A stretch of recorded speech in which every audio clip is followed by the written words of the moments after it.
அனைவருக்கும் வணக்கம். அனுஷம் ஷேர்ஸ்க்கு உங்களை மீண்டும் வரவேற்கிறோம். இது உங்களின் நிதி மற்றும் பங்கு சந்தை சார்ந்த கற்றலுக்கு ஒரு நம்பகமான சேனல் என்பதில் பெருமிதம் கொள்கிறோம். இன்றைக்கி இந்த வீடியோவில் ஒன்றிய அரசின் பட்ஜெட் 2025 பற்றி பார்க்க போகிறோம். இந்த பட்ஜெட் மூலமாக அரசு இந்த ஆண்டோட பொருளாதார வளர்ச்சிக்கான அடித்தளத்தை அமைக்கிறது. இதை பேஸ் பண்ணி எந்த செக்டார்கள் மற்றும் பங்குகள் பெரிய வளர்ச்சி அடைய இருக்குன்னு இந்த வீடியோவில் ஆராய போகிறோம். நீங்கள் உங்களோட 2025க்கான முதலீட்டு போர்ட்ஃபோலியோவை திட்டமிட போகிறீங்கன்னா இந்த வீடியோ உங்களுக்கு தான். கடைசி வரை பாருங்கள். வீடியோக்குள்ளே போகிறதுக்கு முன்னாடி ஒரு டிஸ்க்ளைமர். நான் செபி ரிஜிஸ்டர்ட் அட்வைசர் கிடையாது.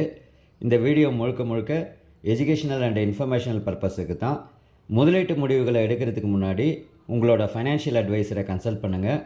அனுஷம் ஷேர்ஸ் எந்தவித லாபத்துக்கோ இல்லை நஷ்டத்துக்கோ பொறுப்பாகாது. இப்போ இருக்கிற சூழ்நிலையில் இந்த பட்ஜெட் ஒரு முக்கியமான ஈவெண்ட்டாக இருக்க போது. இது அடுத்த வருடத்திற்கான பொருளாதார கண்ணோட்டமாகவும் அதற்கான முன்னுரிமைகளை அமைப்பதற்கான திட்டமாகவும் செயல்பட போகுது. இதை நாம் கவனத்தில் எடுத்துகிட்டு வளர்ச்சியை கொடுக்க போகும் செக்டார்களை கண்டறிஞ்சு நமது முதலீடுகளை அதுக்கு தகுந்த மாதிரி அமைக்க நிச்சயம் இந்த வீடியோ உங்களுக்கு ஹெல்ப் பண்ணணும்னு நினைக்கிறேன். இந்த வருஷம் renewable energy, infrastructure, defence, banking, semiconductors and railway செக்டார்கள் முக்கியத்துவம் பெறும்னு எதிர்பார்க்கப்படுது. இந்த ஒவ்வொரு செக்டாரில் இருந்தும் சிறந்த பங்குகளை வடிகட்டி இங்கே உங்களுக்கு ஒரு லிஸ்ட் எடுத்து வச்சுருக்கோம். அதை பற்றி பார்க்கலாம் வாங்க.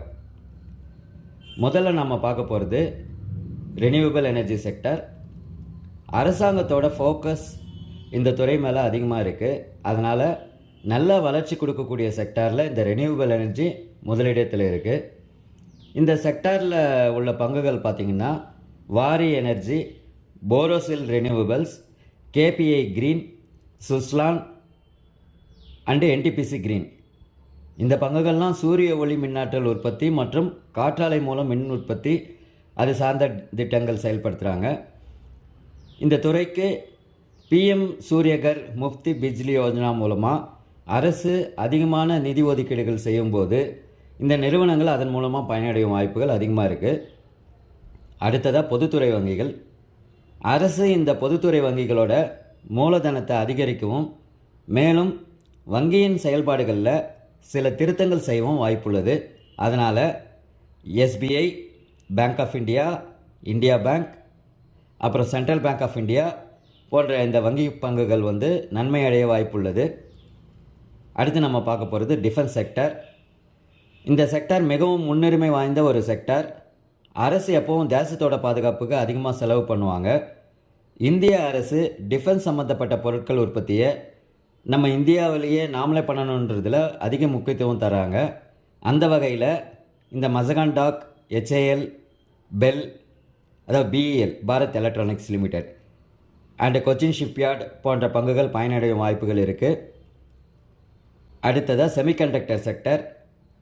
இந்த துறை இப்போ உள்ள நவீன கால தொழில்நுட்பத்துக்கு ஒரு முதுகெலும்பாக மாறி இருக்குது. அரசும் இந்த சிப் மேனுஃபேக்சரிங்கை உள்நாட்டிலேயே தயாரிக்க முன்னுரிமை கொடுத்து பல சலுகைகளும் ஏற்கனவே நடைமுறையில் வச்சுருக்காங்க. இது இன்னும் அதிகரிக்க வாய்ப்பு இருக்கிறதுனால இந்த துறை சார்ந்த பங்குகளான Dixon technologies, HCL tech and BEL போன்ற நிறுவனங்கள் அதிகமாக பயனடையும் வாய்ப்பு இருக்குது. கடைசியாக நாம் பார்க்க போகிறது இந்த ரயில்வே துறை. இந்த ரயில்வே செக்டார்ஸில் அதாவது இன்ஃப்ராஸ்ட்ரக்சர் டெவலப்மெண்ட்டுன்றது எப்போவுமே பட்ஜெட்டோட ஒரு ப்ரியாரிட்டியாக இருக்கும். அதனால் ரயில்வே செக்டாரில் இருக்கிற இந்த பங்குகள் இர்கான், RVNL, IRCTC அப்புறமா ரைட்ஸ் இது போன்ற பங்குகள் நல்ல வளர்ச்சி அடைய வாய்ப்பு இருக்குது. இப்போது நாம் இந்த வீடியோவில் பார்த்த இந்த வாய்ப்புகளை சரியான முறையில் உபயோகிக்கணும்னா நீங்கள் என்ன செய்யணும்? அதுக்கும் ஒரு 3 டிப்ஸ் இங்கே வச்சுருக்கேன் பாருங்கள். நீங்கள் முதலீடு செய்ய போகிற பங்கை முதல்ல தரோவாக ஆராய்ச்சி பண்ணுங்கள். உங்கள் போர்ட்ஃபோலியோவை டைவர்சிஃபை பண்ணுங்கள். உங்களோட பணத்தை ஒரே இடத்துல முடக்கிடாதீங்க.